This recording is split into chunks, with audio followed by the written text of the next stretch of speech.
என்னுடன் பயணித்து வரும் இல்லத்தரசிகளுக்காக இன்னித்து பதிவு. பண்டிகை காலங்கிறதுனால நான் செஞ்சு எனக்கு பிடிச்ச சில வகை பாயசங்களை உங்களோட நான் இன்னைக்கு ஷேர் பண்ணிக்கலாம் அப்படிங்கிறதுனால இந்த பதிவை நான் இன்னைக்கு போடுறேன். பாயசம் அப்படின்னாலே வெல்லம், சர்க்கரை, காய்ச்சி ஆற வச்ச பால், ஏலக்காய் பொடி, வறுத்த முந்திரி பருப்பு, திராட்சை, இதெல்லாம் நம்ம கிட்ட இருக்கிற வீட்டில் கிடைக்கிற சாமான் தான். இதெல்லாம் ரெடி பண்ணி வச்சுடலாம். ஒவ்வொன்றா சொல்லிட்டு வரேன்.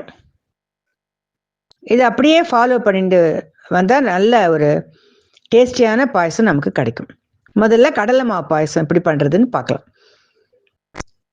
முதல்ல கொஞ்சமாக செஞ்சு பார்த்துட்டு உங்களுக்கு அந்த டேஸ்ட் பிடிச்சதுன்னா நிறையா குவான்டிட்டி பண்ணிக்கோங்க. வெல்லம், சர்க்கரை அளவெல்லாம் கூட உங்கள் குடும்பத்துக்கு உங்கள் குடும்பத்து சுவையை அனுசரித்து நீங்கள் சேர்த்துக்கலாம். முதல்ல கடலை மாவு பாயசத்தை பற்றி சொல்கிறேன்னு சொல்லியிருந்தேன் இல்லையா? 2 ஸ்பூன் கடலை மாவு எடுத்துட்டு 2 ஸ்பூன் நெய்யில் கடலை மாவோட பச்சை வாசனை போகிற வரைக்கும் வறுக்கணும். நல்ல வாசனை வரும். ரொம்ப சிகப்பாயிடக்கூடாது. பச்சை வாசனையும் போகணும், சிகப்பாகவும் போகக்கூடாது. அந்த டயத்தில் அடுப்பை நிறுத்திட்டு அதை ஒரு வேற பாத்திரத்தில் போட்டுட்டு 1 டம்ளர் தண்ணி கைவிடாமல் கலரணும். அப்போ தான் கட்டி தட்டாமல் இருக்கும். கேஸை ஆன் பண்ணிவிட்டு சின்ன சிம்மில் வச்சு கேஸில் இந்த பாயசம் எல்லாமே சிம்மில் தான் வச்சு பண்ணணும். கலரிண்டே வரும்போது கடலை மாவு நல்லா வெந்துடும். அதுக்கப்புறம் காய்ச்சி ஆற வச்ச பாலை விட்டுட்டு அதுக்கப்புறம் சர்க்கரையோ வெல்லமோ போடுங்க. இல்லை வெல்லம் சர்க்கரையை போட்டுட்டு பின்னாடி கூட காய்ச்சி ஆற வச்ச பாலை விடலாம். அதுக்கப்புறம் ஏலக்காய் பொடி, திராட்சை, முந்திரி பருப்பு போட்டு நீங்கள் நைவேத்தியம் பண்ணலாம். 2வது பாயசம் ரவை பாயசம்.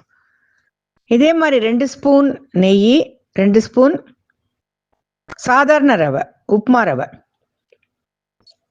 அதுவும் பச்சை வாசனை போகிற வரைக்கும் வறுத்தா போகிறோம். வறுக்கும்போதே நல்ல ஸ்மெல் வரும்.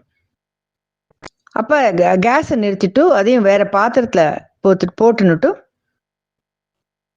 1.5 டம்ளர் தண்ணி விடணும். கடலை மாவு பாயசத்தை விட ஜாஸ்தி தண்ணி விடணும். ஏன்னா ரவை வேகிறதுக்கு நேரம் ஆகும். அதனால விடாமல் கலரணும். கேஸை சிம்மில் வச்சுன்னுட்டு விடாமல் கலரிண்டே வந்தோன்னா ரவை நல்லா வெந்துடும்.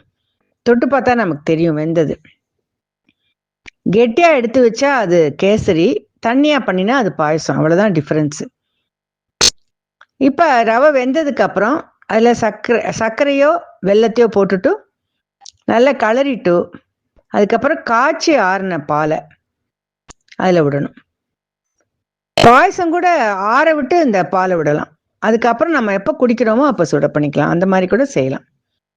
மொத்தத்தில் பாயசம் தெரியாமல் பண்ணுறதுக்கு சில குறிப்புகள் நான் உங்களுக்கு சொல்லியிருக்கேன். அவ்வளோதான். 3வது பால் பாயசம். ஒரு 2-3 ஸ்பூன் அரிசி எடுத்துட்டா போகிறோம். அதுவே சாதமாக வரும்போது நிறைய ஆயிடுறது. அந்த அரிசியை நல்லா அலம்பிட்டு ஒரு பாத்திரத்தில் வச்சுன்னுட்டு 2 ஸ்பூன் நெய், இந்த 2-3 ஸ்பூன் அரிசியை நெய்யில் கொஞ்சம் வதக்கிட்டு தாராளமாக தண்ணி 1 டம்ளர், அப்புறம் தண்ணி குறுகினோடனே 2 டம்ளர், அந்த மாதிரி விட்டுட்டே வரலாம். அந்த அரிசி நல்ல சாதம் பதம் வர வரைக்கும். ஏன்னா ஒவ்வொரு அரிசியோட வாகு ஒரு மாதிரி இருக்கனால 3/4 பதம் சாதம் ஆயிடுத்து, அரிசி சாதம் ஆயிடுத்துங்கும் போது பாலை விட ஆரம்பிக்கணும். பால் கூட நான் இவ்வளவுன்னு சொல்லலை. உங்களுக்கு கப்பில் ஸ்பூன் போட்டு குடிக்கணும்னா நீங்கள் பால் பாயசத்தை கெட்டியாக இறக்கிடலாம். குடிக்கிற மாதிரி வேணும்னா பாலை நிறையா விட்டுக்கலாம். அந்த பால் குறுக கலரிண்டே இருக்கணும். திருப்பி பால் விடணும், திருப்பி குறுக திருப்பி பால் விடணும்.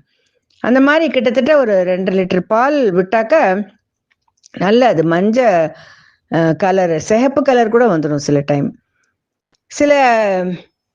சில முறைகளில் குக்கர்லலாம் வச்சு நிறையா பேர் சீக்கிரம் பண்ணுறா. பட் இதில் நான் ரொம்ப வருஷமாக இந்த மாதிரி பண்ணி இந்த டேஸ்ட் நல்லா இருக்குங்கிறதுனால நான் உங்க கூட இதை ஷேர் பண்ணுறேன். அதுக்கப்புறம் வெல்லமோ சர்க்கரையோ போட்டுட்டு ஏலக்காய் பொடி, திராட்சை, முந்திரி பருப்பு அது போட்டுட்டு இறக்கி வச்சுடலாம். அடுத்த பாயசம் பயத்தம்பருப்பு பாயசம். பயத்தம்பருப்பை வெறும் பாண்டிலில் நெய் எண்ணெய் எதுவுமே விடாமல் வெறும் பாண்டிலில் கொஞ்சமாக சுட பண்ணிவிட்டு அது ஒரு வேறு பாத்திரத்தில் போட்டுட்டு 1.5 டம்ளர் தண்ணி, ஒரு 2-3 ஸ்பூனுக்கே 1 டம்ளர் தண்ணி விடலாம், 1.25 டம்ளர் தண்ணி விடலாம்.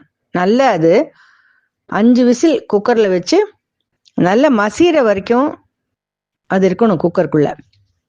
அதுக்கப்புறம் அதை வெளியில் எடுத்துட்டு வெல்லத்தை தனியாக கொஞ்சம் கரைச்சிட்டு அதில் விடலாம், அந்த பாயசத்தில் விட்டுட்டு கடைசியில் காய்ச்சி ஆற வச்ச பாலை விடலாம். அப்புறம் ஏலக்காய் பொடி, திராட்சை, முந்திரி பருப்பு.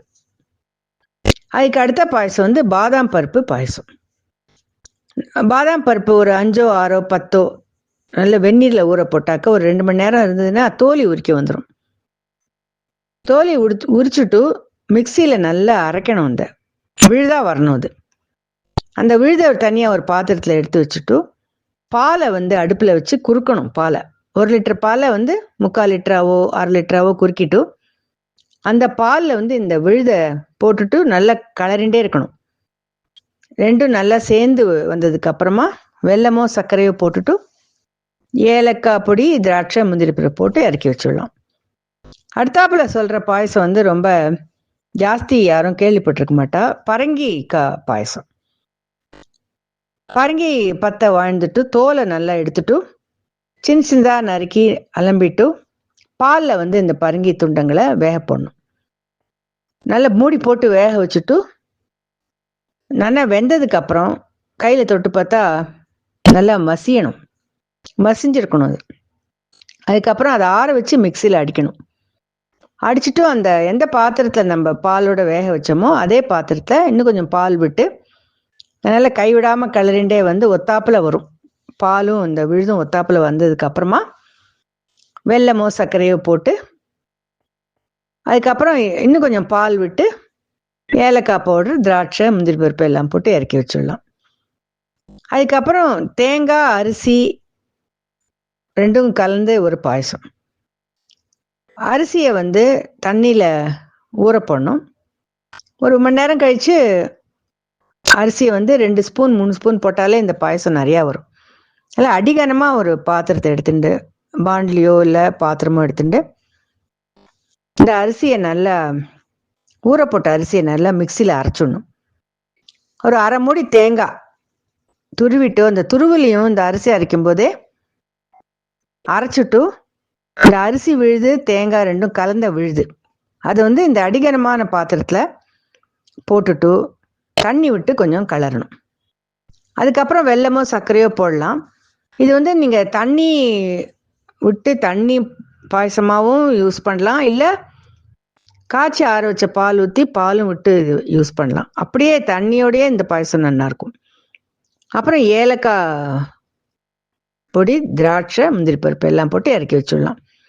நான் ஏற்கனவே என்னோட யூடியூப் வீடியோஸில் கேரட் பாயசமும் கசகசா பாயசமும் பண்ணி காமிச்சிருக்கேன். அதனால் 9 நாளைக்கு நவராத்திரிக்கு 9 பாயசம் உங்களுக்கு ரொம்ப உதவியாக இருக்கும். நல்லபடியாக எல்லா பண்டிகைகளும் நல்ல ஒரு நைவேத்தியத்தோடு கொண்டாடணும் அப்படின்னு சொல்லிட்டு இந்த பதிவை நான் இங்கே முடிக்கிறேன்.